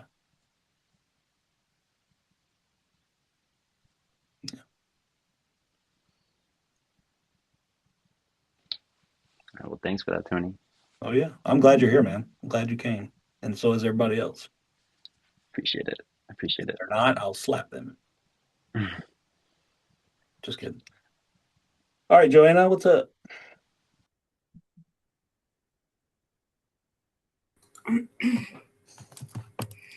Hi, Tony. Hi, everybody. I laughed. I don't think anybody's going to be slapped today, but it was funny. I'm just kidding. Just kidding. It's the cuteness aggression. Tony has a lot of cuteness aggression. It's I'm full of is. shit. I'm full of shit and I know it, and that makes it fun. So I keep doing it. That's something to Yeah. understand about me. I talk a lot Yeah, of shit for fun, and I don't mean 99% of it. yeah, it's nice. It's just some keeping it light. It's a skill, actually. It's a really good skill to have, I think. Um, I it just came up now because Nathan was sharing about Catholicism, and I grew up in a house that really did not like organized religion and Catholics specifically. So I had a lot of like, just nope, nope, no Christians, no, nothing like that. I don't want anything to do with that. And like with time and like getting to know other people's faith and how they practice it, I was like, yeah, the surrender part is really, really skillful. When you can, like, obviously a lot of people go into other extremes like shaming and guilting, and there's other shadows that come with that. But the there are a lot of, I think, faith, all types of different faith really make it possible for people to step into the surrender thing in the Western world, which is in a space that isn't usually, or that doesn't usually value or suggest that surrender is a good thing. This is actually quite cool. I think you gotta respect that. Still find that it's not exactly the fastest path to liberation, Christianism, but yeah, you can do it anywhere, literally. So Anything can be used, anything. yeah. Yeah. But I raised my hand because I wanted to ask you about what you were sharing, or if you could share more about the state that you shared. I think you were in meditation, and then you felt like you didn't have a body. There wasn't even a body. And then you were like, oh, I think I shared this with Angelo. And he was like, yeah, as if I had gotten it, but I actually didn't. Like, I only got it now, you know? Yeah, yeah, yeah. You know what we were talking about? I was just curious. Yeah, if you could share some more just from that place. Okay. Um, so Just how it feels, right? yeah, yeah. So since the realization of Anata, however long ago, maybe a year or a little less, the what happens in my experience is it will be completely centerless, and then it will come back here a tiny bit, like a fish hook. It feels like a very thin wire. That's how I tell Angelo. It doesn't feel like a big grabbing. It feels like a very thin that wants to be here, that wants it's like it doesn't want to let go of the control all the way. It doesn't want to, it's like a loose, slight grabbiness. But then when it's centerless, it's just like, I mean, just literally, just no separation at all. Like just no suffering. Doesn't feel like suffering would even be possible. But it Mhm. fluxes and it comes. And he says his experience fluxes. And I don't know if he means the same thing that I mean, or probably not. But he's very cagey because he wants me to, he wants everybody to see things for himself. So he's very cagey. He'll tell me some stuff, but it'll be, and really, it always creates more damn questions than answers for me. So, but he's very cool about, he wants me to feel around in my own experience, and so that's what I was doing. So when I was meditating yesterday, I was centerless the whole time, and I was just, I was just like, no grasping, no control, and I noticed you just notice in meditation, like you just notice that unbinding. And that's the way yesterday the word coreless came up because when I look out at this experience, it's very hard to explain other than saying that as a word, but it is, it feels like the sense of self feels like it takes something that's completely empty and hollow and superimposes on top of it a sensation of like a energetic waviness of contraction. And when I noticed that it would try to do that, and then I was just like, there was no battle. So I just noticed it like doing it and undoing it, doing it and undoing it. And I would notice there might be a thought attached to that. And then I might know there wasn't really any emotions happening during that time. Like I didn't have any feelings one way or another. It was very settled and still, but the wavy, it's almost like you ever see like a gas flame and you see how the waviness distorts the view. but it's not Yeah. really there because it's a Mm. gas. It's like Yeah. Oh my ether. God. Yes. It's like Uh-huh. it felt like that. As the contraction, it feels like the actual visual sensation experience has a waviness to the whole thing that is the contraction of selfing. And when that energetic dispersing goes away, the whole view feels hollow and Mm. it just feels empty, yet the same experience has happened. It's appearing but empty. That's what like Dzogchen talks about a whole lot. Like, and see that like anatta is the experience of emptiness of self, right? But then twofold emptiness is anatta is the first part of emptiness. The second part of emptiness is emptiness of experience, emptiness of the world. So when I'm looking at that, I'm noticing that emptiness, that self emptiness, that little wavy contraction disperses, and then this view feels much more empty too. Now I have work to do, manner of speaking, of letting that become more empty, which means less grabbiness. And I noticed that yesterday. Like, whoa. Like the gas above that distorts what's behind it is the best way I can explain it. It's not exactly like that. It's more energetic. It's more an energetic sense or feeling than an actual seeing. It doesn't really see that way, but there is a minor part of it because you get really in tune with energetics of stuff. And I don't mean Kundalini. I mean just what this shit is made up of is sort of feels like an energy to me, a very subtle, like pristine energy, something. And it's not transcendent, it's not special. It is what it's made of, minus the grabbiness, the grasping, and you know. Is it like that for you when you try? Um, I recognize the gas flame thing. I think that was a really, really accurate picture. Um, my perception is it's all very soft. Like none of it feels very doesn't feel solid at all. Like it could never be solid. And then when this grabby whatever things happen, it like tightens just a tiny bit Mm, to the point of it. It almost looks solid, but just like the middle of it, like all the edges. yeah, but the entire scenery never changes, right? It just feels like a solidification of it. And when But that goes away, it feels not. yeah, yeah. No, the entire scene actually, like most of it, I don't remember actually.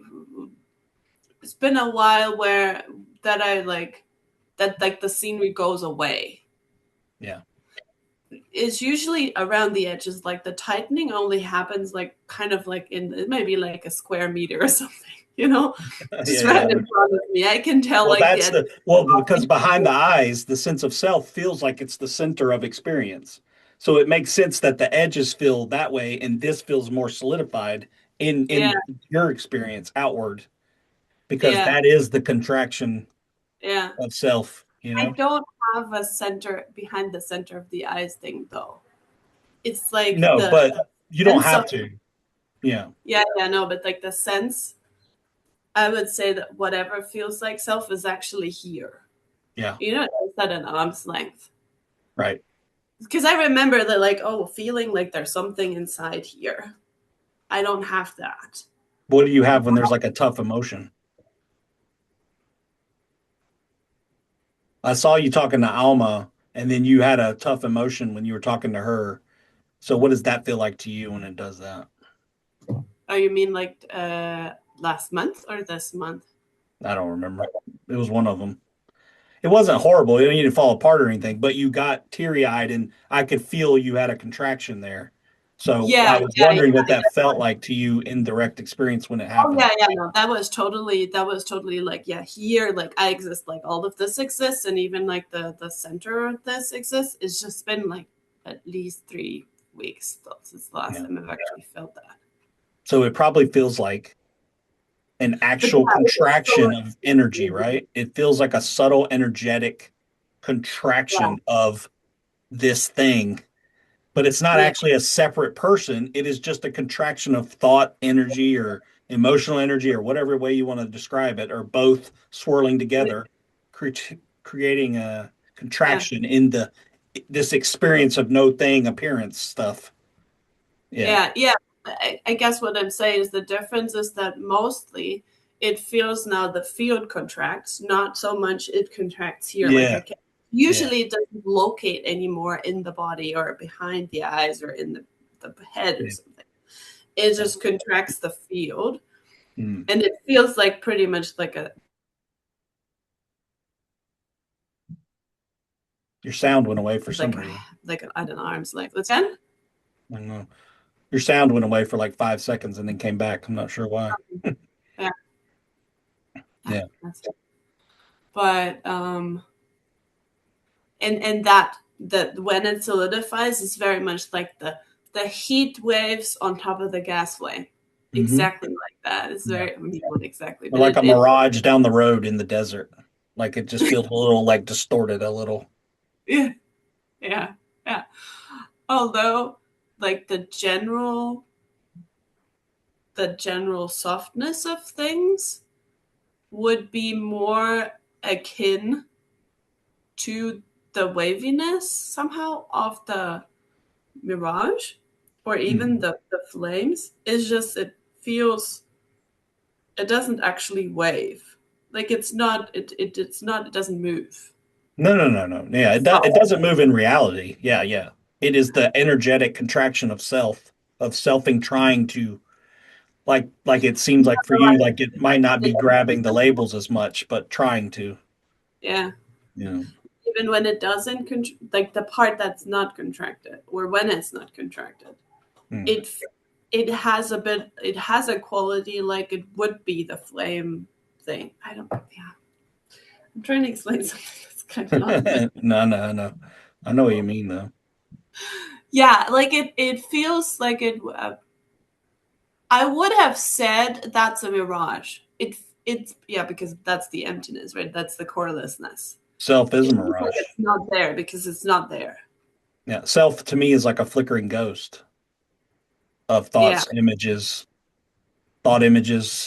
like images about the algorithm for me is like thought images of a head poking out, little flashes of image that create a body, that create the Uh-huh. image of a body in the field.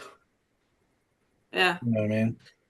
And it's funny because you can literally tell that they're also made up of all the like like of the same energetic, like brightly, I don't know, like the right? So like if you're looking out at the view, you can notice when it's very subtle, you can notice like in the experience, like a Joanna thought, an I thought or a Joanna thought Which is contract right here. And you yeah. can see like how if you're looking really closely, you can see when that happens, you can see like really flashy thought images popping up of either your face from this side or maybe something about Joanna. That's a thought image that creates the images. Da, da, da, da, da. It's like and it's like really fast. You can see that. I haven't seen that. That's Huh? interesting. Yeah. Uh-huh. You've shared about this before. This is so cool. You It's just it have kind to of have the stillness there, that non-grabbiness to grab onto the thought, that you can see the yeah, whole display trying to contract and create a Joanna right there. yeah. For me, it doesn't feel like it feels very like maybe an a river like an a river current something of like energy, Energy, that yeah. that looks like it A looks like it has whirlpool, the face of something, like but a it's still whirlpool, water. like a whirlpool of contraction of energy, Yeah, but not really. It's a distort. It appears to be a conditioned, unconditioned conditioning a little bit, like a whirlpool. yeah, but it disperses. It shows a form. It appears as a form that isn't really there. The whirlpool is just water the whole time.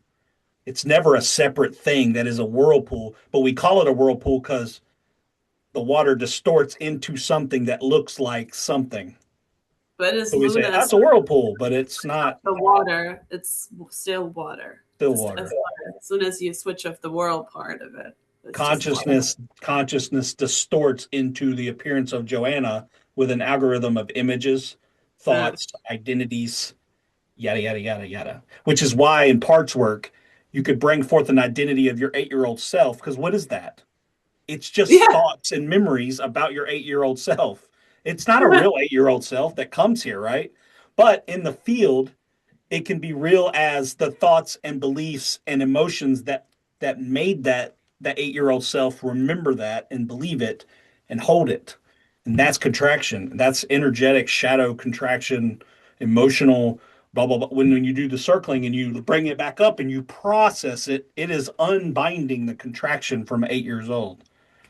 And then This that is so identity maybe disappears, or maybe it's still there and you could bring it up. Any identity can be brought up, and it's like someone with multiple personalities or whatever they call it now, disassociative, whatever.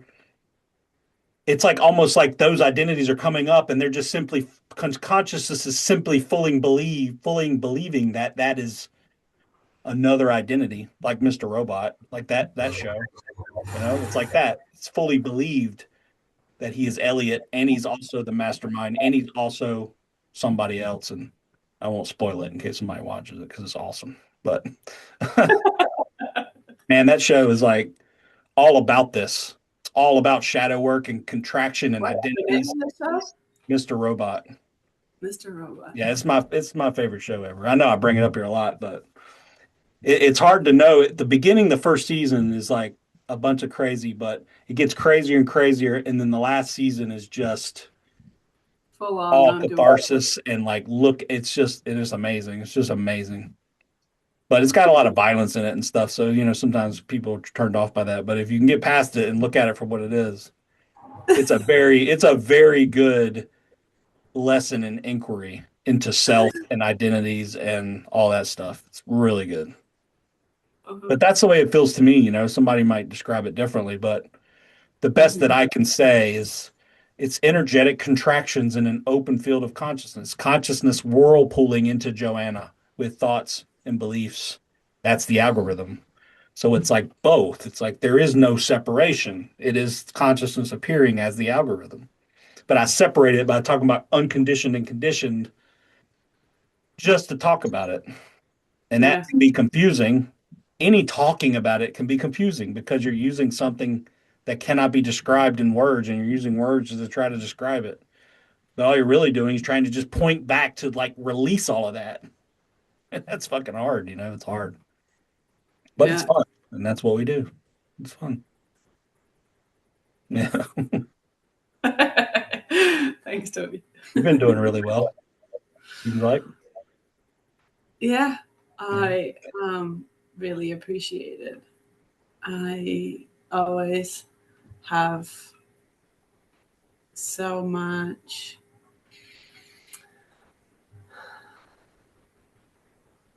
Yeah, I think it's like just deepening whenever I interact with people on this. It just feels so much more normal and just there and just obvious, really. So it's very cool. Yeah.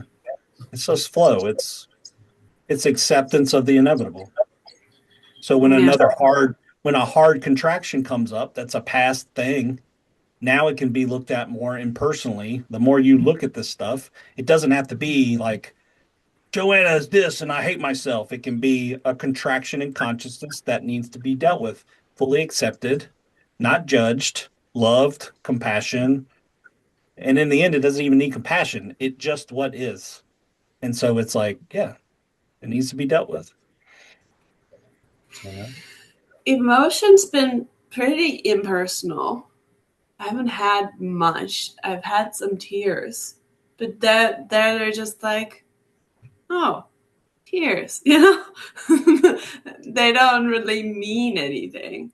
Well, they could be And just a reaction to energy moving and contracting and come. It doesn't have to be, oh, these are my tears and I'm so bad and everything sucks and it's my tears and I'm crying because the world hates me. But it can be more, it becomes more impersonal and just, oh yeah, it's an energy it contraction in almost, consciousness from things believed and it can be let go of. yeah, I almost would say like I like it. I'm almost like searching it out because it just feels like the unbinding in itself happening. So I'm like, ooh, this is so cool. Yeah, yeah, it is cool. I mean, even when it's hard, there's an Yeah, aspect of it that's like, wow, this is mysterious and like, but it's also like palpable and you feel the energy and you feel what energy is and how I mean, you don't know what it is, but you can sense it and feel it and become it and uh you know, you realize you are it. yeah, And and then the hardness of something, a hardness of an emotion can be stripped of the belief and looked at more as just sensations can be powerful or like immense, or it doesn't have to be bad. The label bad is kind of a belief about it. And, yeah, it could just be yeah. accepted more and more. It's not even like, ooh, that's an emotion. It's like the same as the wall and the water that comes out when I open the sink, and it's just like, oh, just like another It just something. all that stuff, thoughts and emotions and the whole thing, it can become a mystery that there is no solving. It Yeah. just is mysterious. And you don't even, emotion is just a word. We don't even know what a thought actually is. It's just an energetic zipping by of something that has flavor words that we have put meaning on. It's conditioned pattern of flavored words. That's like all of that shit is bullshit. All of that is just words. Word is word. Is you know what I mean? It's like it gets to be like, oh, I can't say anything about it at all. And I also Yeah. don't know what it is. Yeah. But you Yeah. can become it and be like, I am that, even though I don't know what it is. And there's a Yeah. relaxing there. It's like, I don't need to know what it is because I am it. It's mysterious. And it's like, whoa. And that's how the awe and the miraculousness and then the loving, like impersonal, pristine, loving aspect of it, like the unconditioned is loving because it allows all of this stuff to happen, which is not like human love. It's like the one video I had. It's like the pristine neutrality of the unconditioned or something. It's like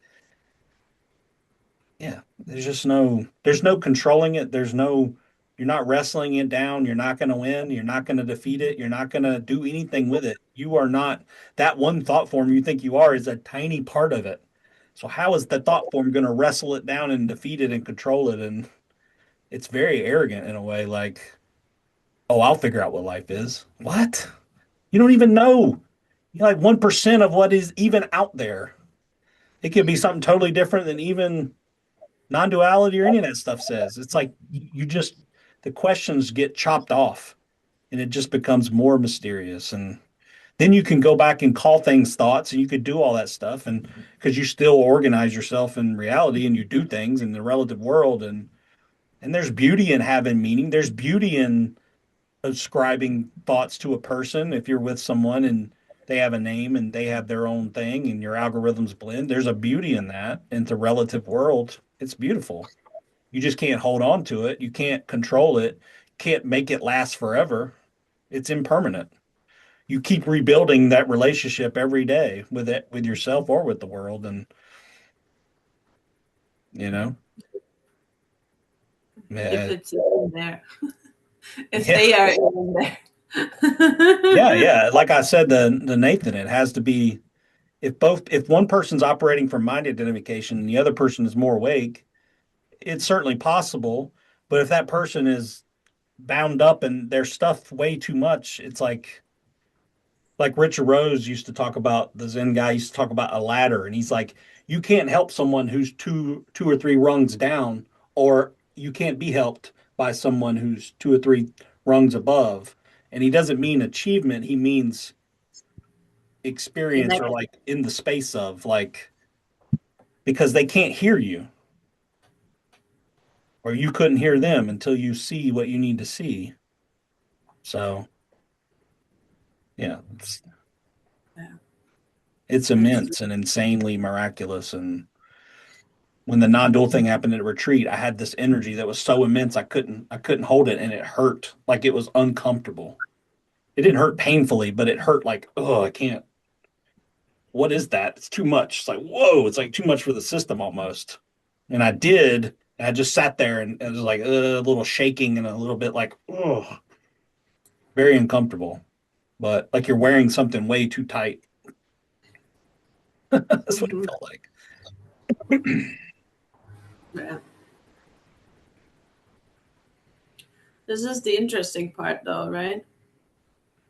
At least now for me, the interesting part is the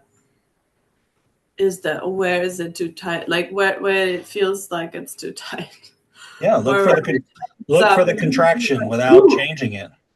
Look for the contraction where it's too tight without changing it, without judging it, and relax into it. Relax from here, relax back here, and let it be what it is. It's the efforting and the controlling that makes it worse, that makes it, you know, I need to do something now about it. Anytime Yeah. anybody on here says, I did this at, I did this or I did this at work or I did this with whatever. And then when I saw that and I relaxed, everything was much better. It's like, yeah, that's ungrasping. It's like, oh, I can't control every aspect of this experience or any aspect. So Yeah. it's just, notice the contractions and then It's relax. actually the contractions are the breadcrumbs, right? Yeah, yeah, sure. Absolutely. So Oh yeah. whatever pulls the attention is where you go naturally. And Is what mind people identification is the know, right? attention being pulled unconsciously, and seeing is the attention being brought back to here and not going with that and seeing it from over here instead of seeing it within the thought. You're seeing it within the thought. You are the thought. You are the person. You are the experience. You are the story. You are the Mm. victim. So seeing it from back here, you're taking attention back to the power, the original power, and going, oh, do I want to give that meaning or not? I don't. So I'll just see it, what it's doing. Oh, that's hurting me. That's hurting others. That's not good. That's not skillful. Phew, it drops away. Yeah. And it's not a permanent, thing. You do it over and over again, and then some things may disappear permanently. Some energies are fully unbound and then don't come back, and then some keep coming back to lesser and lesser degrees, and you never know how long that takes. You're not aware of something until you're aware of it. So you just keep going deeper and deeper, and you don't try to control it. You just go deeper. You just relax deeper into, you know, drown into consciousness and let it do what it does. Yeah. Yeah. With the black background, I don't know if it's my brightness settings, but it looked like a floating head. It's very psychedelic. Black background, Because I got black, a black shirt black, on, or it's black. gray, but it looks black. It's pretty awesome. Yeah. I have totally released the body except for my head. Yeah. I just float around in the world in a head. Floating around, you're like those androids now. You Yeah. uploaded consciousness into an android. Very good. Do you feel the? Oh, I think I don't know what they call it in Zen because I don't really know a lot about Buddhism, right? But it's like the yes no thing where it's not really the contraction isn't like very verbal anymore. There's not like a whole bunch of thoughts immediately, but there's just like I don't want this or oh I want Yeah. this forever and I want to keep it. That's like desire and aversion. Yeah. They call it desire and aversion in the 12 links of dependent origination or whatever. Is that what you're talking Uh, about? I'm talking about what's the name? It has a name. It's not a verbal or like energetic. Sorry, not a verbal or like immediate like written out thought type reaction, but an energetic like leaning in or leaning away. You Way mean, is like pre-verbal. I don't know, do you mean the second arrow, the first and second arrow thing? In a way, yes. Let me see if I can. Let me see if I can find the word.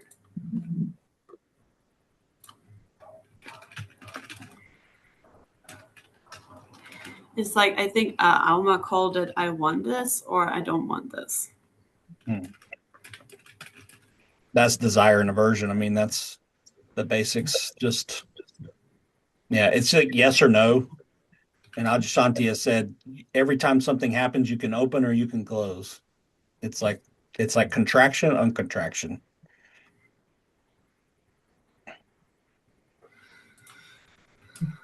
It's the only those are the only words that I know from I think Buddhism, yeah, I desire think and they call conversion. it like several overlays over reality. Hmm. I'm not And I sure. think that one is like the third one or something like that.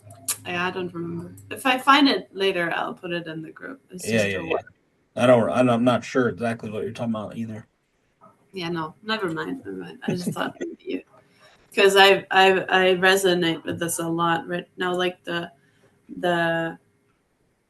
at this point, the both like wanting it or not wanting it kind of has doesn't really make a difference anymore. Like it has a similar, the tightening that we were talking about has a similar quality to it. Well, It's just that broken teacup thing you like is really just about control. It's yeah, impermanence and like, oh, this is impermanent. I cannot control it, so I better enjoy it while I have it. So there's an yeah, ungrasping and a releasing and a relaxing and an appreciating gratitude. That's perspective and gratitude. I have the yeah, perspective of this isn't going to last. Nothing is. So that makes the automatic gratitude and like, oh, my kid's not going to be 10 years old forever. So I better go all in and experience every moment of him being 10 while I can because he's going yeah, to be 11 and he's going to drive. And he's going to go out and he's not going to talk to me anymore. He's going to get married.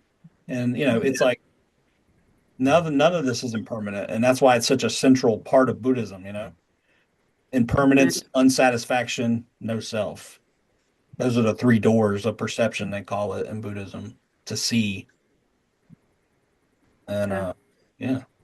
But that's why it probably resonates so much with you because you got a gut level knowing of that. Like you realize the gut level insight of like, oh, yeah. And that made you relax in your field. It made your field relax or whatever it did, ungrasp in whatever way.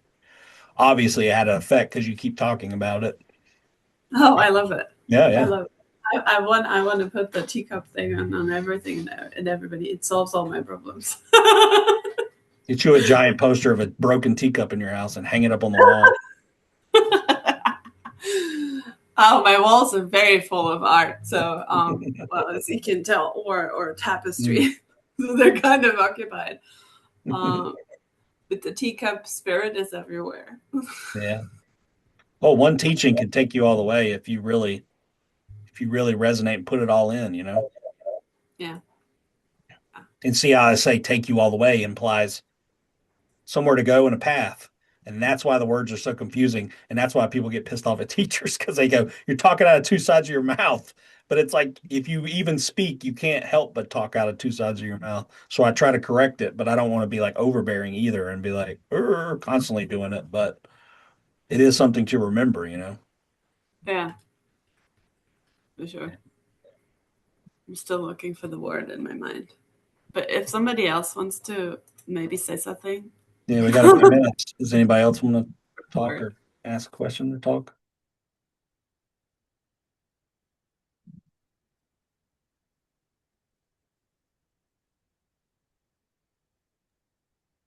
I have something, I guess, small to say. Um, yeah, I was driving home yesterday and I kind of doing this new job or new role over the last year has, really caused a lot of, you know, doubt. And that's sort of been this, story that I've carried with me about not being good enough, but then doing this, new role has kind of reinforced that in a way. But you know, over the past year, I think that that's gotten better. And then just yesterday, as I was driving home, I started to get this contraction of, I'm going into this, whatever rotation tomorrow, and like, what if shit hits the fan? I don't know what to do. And then, actually, I guess I didn't really know how to put that into words necessarily, but then, something that even Joanna said this morning, of like, why do I have to feel this way, or why do I have to have, this? And I guess I couldn't put it into words at the time, but then, as I'm driving, just looking out into the field, um, then it just kind of, you know, relaxed on its own, you know. And so there wasn't anything, major or earth shattering there, but um, that contraction was really palpable. But just looking at, like, do I really have to feel this way in that moment? And you know, it helped a lot.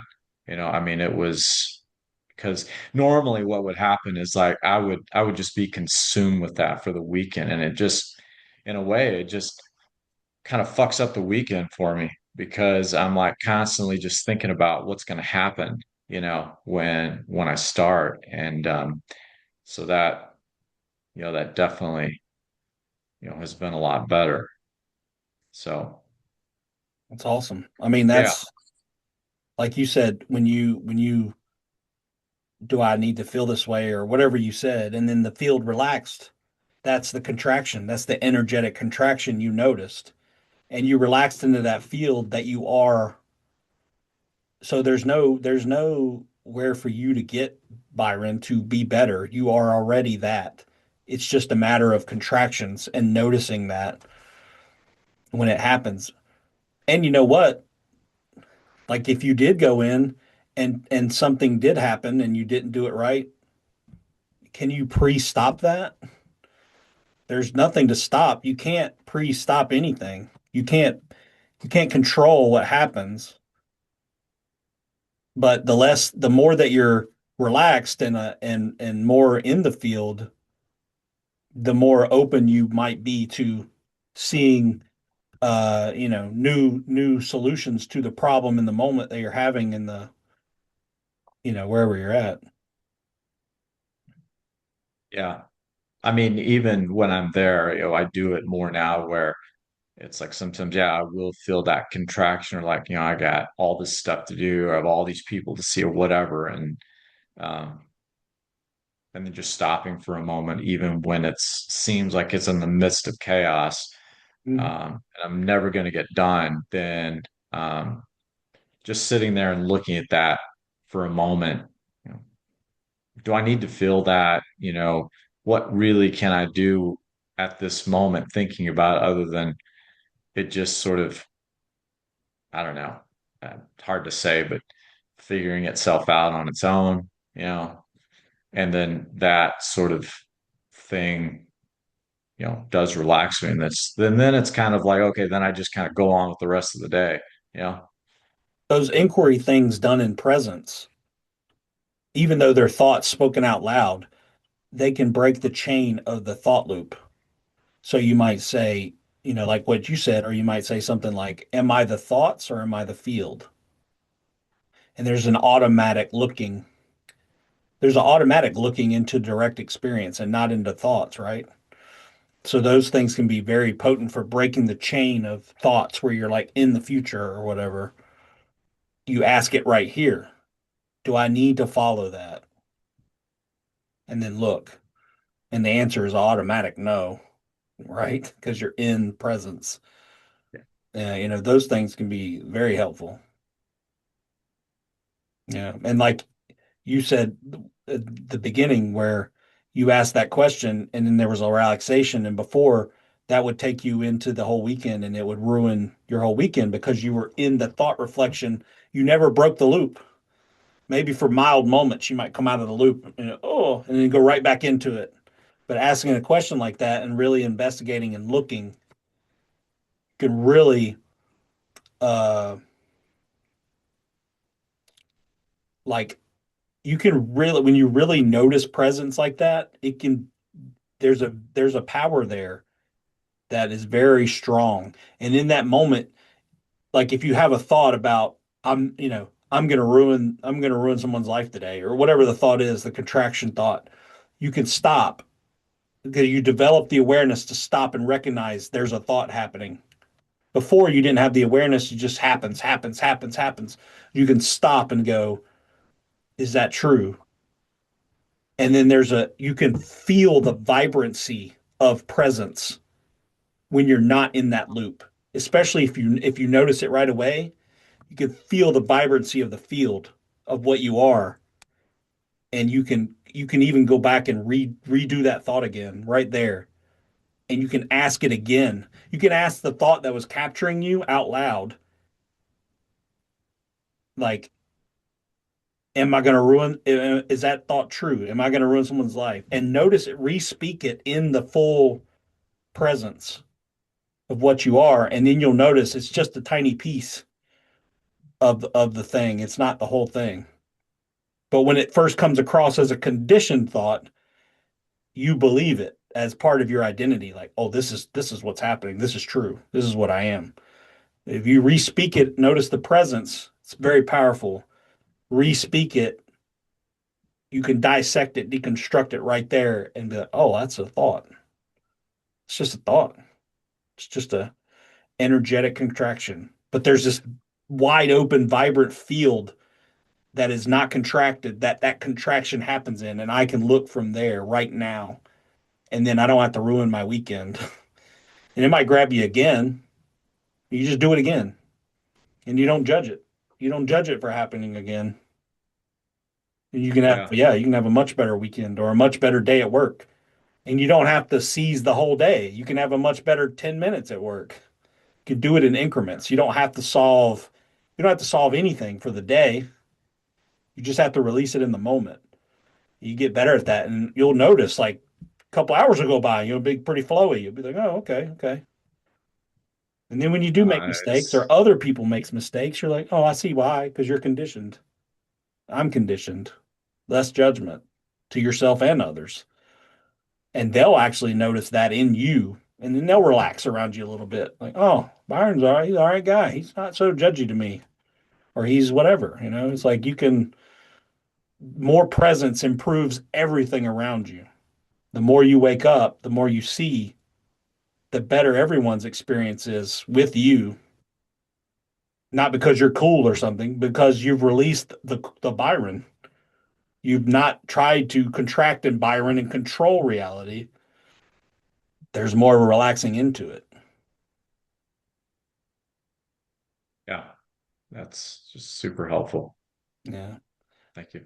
You The thought any judgment more too. I about mean, I'll the be just you're a judge machine. I hear you talking, you I, judge yourself like crazy. oh, I judge so much. But, I will also say and that still happens, but um I do feel that I can at least catch that a little bit sooner. And it's like, and again, like you said, it's like, oh, well, what do you mean? The algorithm changes up. When you used to first say that, I'm like, what do you mean by that, really? But then I realized that okay, now I'm feeling this contraction because I'm judging myself. Like, well, how is that helping me? Um, and then just looking at it that way, that has caused it to A good inquiry right then drop. and there is to say what is seeing the contraction? Because it ain't Byron. What is seeing the contraction as it happens? You remember when we did our first one-on-one, I told you like your main practice right now should be catching yourself, judging yourself. Because you were doing it the whole first half of our talk, you were doing it like constantly. And I was like, oh, you're beating yourself up a lot. Because you were talking about the new job, the new position, and you were like saying all that stuff. Like, if I was you, I would focus so hard on catching the judgments and seeing them as thoughts and relaxing that energy around that. I think if you did that solidly every single day and made that your main practice for a month, you would have a gigantic shift in your experience. It would be very palpable because your judgments is like ugh, he's like, you really contract down on those judgments for whatever reason, childhood or presenthood or whatever it is. There's no, I don't know, whatever the configuration that's going on there. Yeah. I judged myself like crazy. But I'd noticed that when I started to relax about that, I relaxed about other people's judgments. They became hollow. Everything's hollow. Like the Yeah. Cincy Mean says, don't cherish opinions. It's like I have opinions about things, but I don't cherish them anymore because I might be wrong. I have ideas about the way things should be in my life and community and presence and who I'm around, but I'm also like, I'm full of shit too. I don't know. And I just do my best in that situation, in that way of looking. I just do my best. And sometimes I'm wrong and sometimes I'm not, and or whatever. Way too judgmental of ourselves. It's like everybody's the same way too. We're all full of shit. None of us know. Truly, like we're full of shit, but in the best innocent way possible. We're not bad because we're full of shit. We're just dancing on presents and we don't know what's happening. And we're like, oh, what do we do best? It's like that grabbing to try to control it is the problem, not the dancing part. I would really try that judgment, like self judgment. Don't worry about judgment of others. Judge away right now on others if you need to. Take care of the self part first. When you start seeing those judgments as being false, you'll start automatically knowing that your judgments about other people is kind of bullshit too. But you'll still, I mean, I still have them, but I just don't cherish them. I don't think that they're right. I don't think that I'm right about reality. Yeah, they're definitely not as intense as they used to be. I mean, they're still definitely there, and they can definitely grab me at times. But then, yeah, yeah, Well, that's it the is different. process. It'll take Yeah, time. That's the process. yeah, But if you notice that you're already uncontracting a little bit, the only move to make is to uncontract more because that feels much better than it was before, right? yeah. So then it becomes skillful means of, oh, the less I judge myself, the less contracted I am, the better experience is. I should probably do that more. So then the next time the mind comes up and says, you don't know what the hell you're doing, you can be like, there it is, and just notice it. And then if there's a feeling or an emotion that comes up with it, feel that as best you can in the moment. You don't have to go sit for 30 minutes, just feel it right there, 10 seconds even. Oh, that's an energetic contraction. And then also notice, like Daniel Inger's video, notice what else is happening in the field. Notice the sounds, notice the form, shapes, and colors, notice the emptiness, the wide open emptiness expanse that contraction happens in. And that will release the contraction. When you see that, it will release the contraction a little bit. And you just keep doing that. But if the mind gets in there and it's like, okay, we've done that enough, we haven't changed enough, we got to do something else, you're right back in the judgment and contraction again. It's all about softening, releasing, relaxing into experience, not controlling. And when you feel the grasp, just see it and just ungrasp, and it'll be a lot better. It'll be a lot better. But people Thank you. don't suffer enough sometimes, and they'll go, "Yeah, I see what you're saying," and then they don't suffer enough. They have. That's why Angela says some people have to suffer enough. You have to suffer enough to realize that's not working. I've been doing it all these years. This judgment toward myself just isn't creating a good experience. But be like some people like, no, there's a better way. I was like that. There's a way I can figure this out. I used to sit and be like, okay, and today I'm gonna sit and I'm gonna think about this and I'm gonna figure out what to do. And it never worked. Not one time did it ever work. And I did that thousands of times until I realized, hey, dumbass, that's not working. And it was like, oh yeah, that's not gonna do anything. That's not good. And then there was like a relaxation, like, oh, okay. So keep doing that. Thank you. Yeah.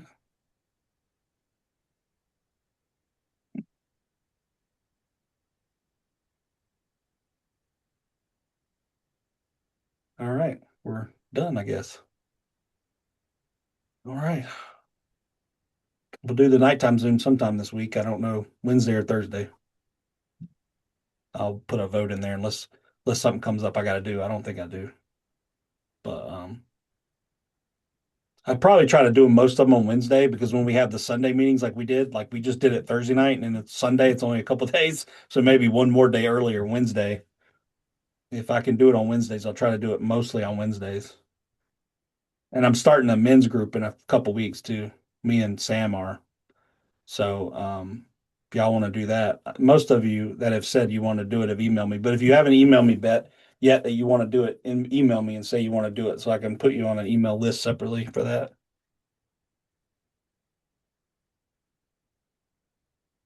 And that I think we're going to try to do that. I think we decided it'll be like a Thursday night because on the weekend it's just too hard. You know, people are gone, they're doing stuff all the time. So maybe like a Thursday night we'll try to do it, and then probably when I start doing that, the weeks that I do that on a Thursday night, I won't have a nighttime Zoom of this because that would be like it's just too much. Um, so all right, all right, y'all. This was good, I think. All right, I'll see y'all later. Thank you. So,